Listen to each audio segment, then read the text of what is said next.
Folks are assembled across from the White House in Lafayette Square,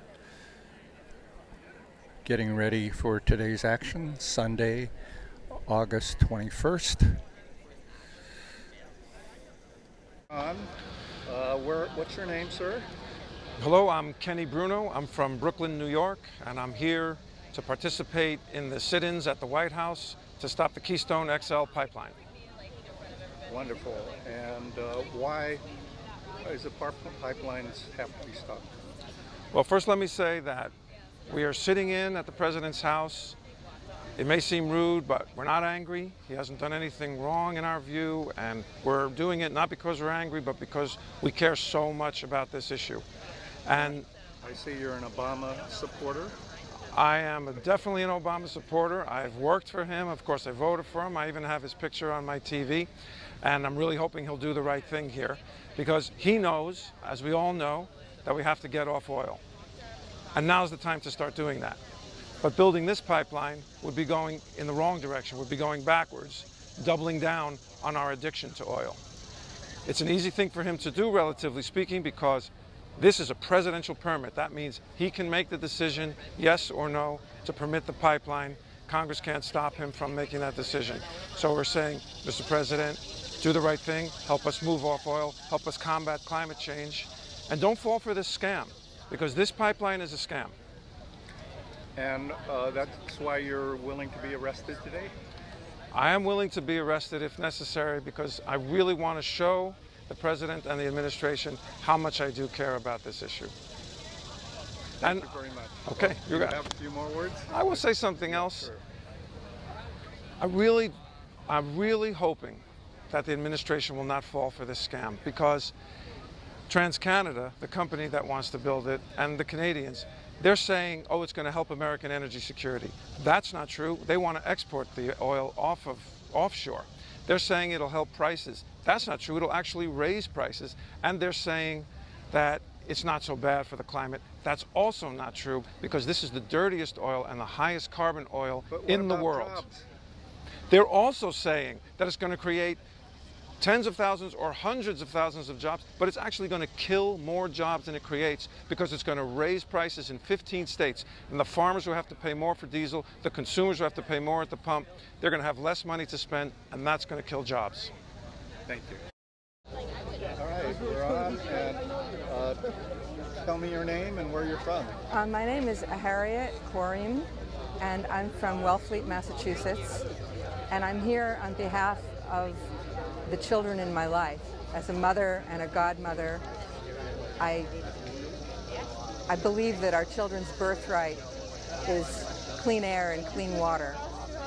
And I know that the kids that I love Mother Earth too.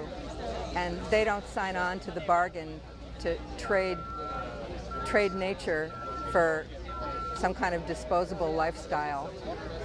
So I think we can do better. We can find a way to have clean energy and green jobs if we put our hearts to it. And I hope that President Obama will do the right thing for the American people. And that's why you're willing to be arrested? That's why I'm willing to be arrested, and I'm also celebrating my 65th birthday today. And I thought, this is a good party to be in. It's a serious, thank you, it's a serious party. Hi, Jamie Henn with 350.org, and what are you doing here today, Jamie? Well, my role in all of this is to help coordinate the press outreach for the event. So we have a small team that's been working hard to make sure that media comes down, they get the story, and we get spokespeople out. I mean, this is really an incredible event. It's been really powerful for me to get to talk with people from all across the country who are coming in to risk arrest day after day. You know, yesterday we had about 70 people arrested in front of the White House, including Bill McKibben and Gus Speth. The first person arrested was a young woman from Wasilla, Alaska, who came in. There were people of all races, all ages out there. It's a really amazing day.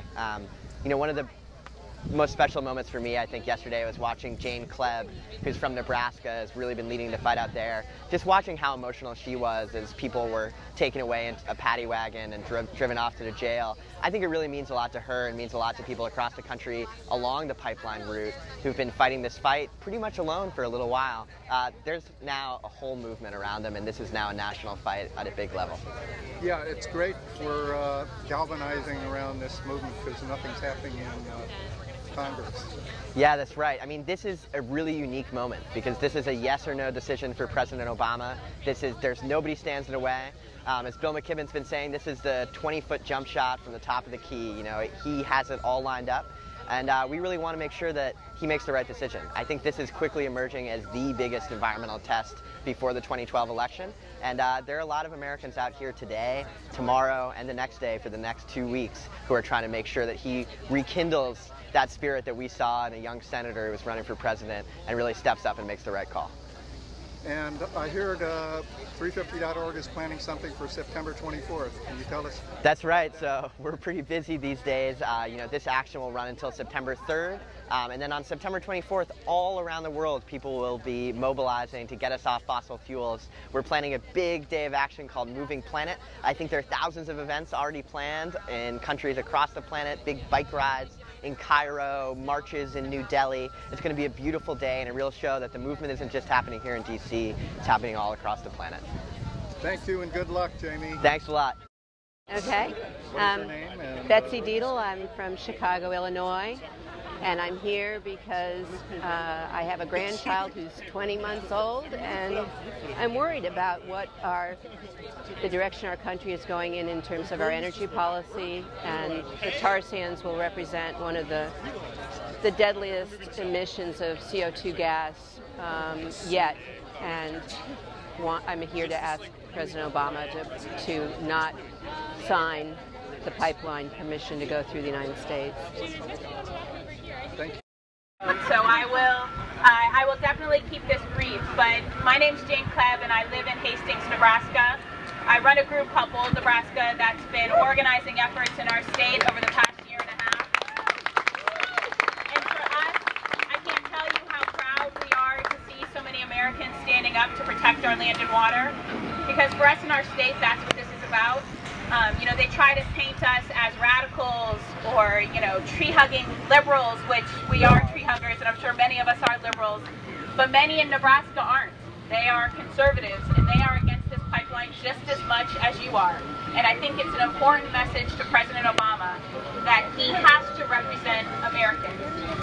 The only thing that this pipeline will do is help the Canadian economy. It will not get us off foreign oil. Last time I checked, Canadian oil is all they want to do is get access to our ports. And for them to have the arrogance to say that they can cross through the Midwest, to cross through land that has been in the hands of generations, to cross through the Ogallala Aquifer, which gives my family our clean drinking water, and farmers and ranchers the water that they need in order to give us the food that we eat every day, is pure arrogance. And it is time for President Obama to stop any excuse that he could potentially have.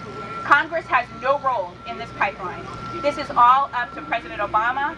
It's up to his conscience, and it's time for him to do the right thing. And so I can't thank you enough for standing up for every single Nebraskan back home who is watching and who is making sure that all of us do the right thing, make sure that President Obama hears us loud and clear. And he may be in Martha's Vineyard today, but he gets messages on his BlackBerry. And I can rest assured that the staff in the White House are sending messages saying, oh, they are coming. The deterrence of trying to keep them in jail for overnight until Monday did not stop them, and it's important that we continue to do it. So thank you. When you are there, please keep a somber look on your face, because this is not a happy moment. It is not a happy moment for landowners like Randy Thompson, who is really an icon in Nebraska. It is not a happy moment for him when he gets phone calls from TransCanada every day threatening his land. It is not a happy moment for Nebraskans like me, whose family homesteaded the very land that this pipeline is trying to cross and damage. And so thank you, be strong. Nebraskans will be with you tomorrow risking arrest, and we will do it very proudly. Thank you.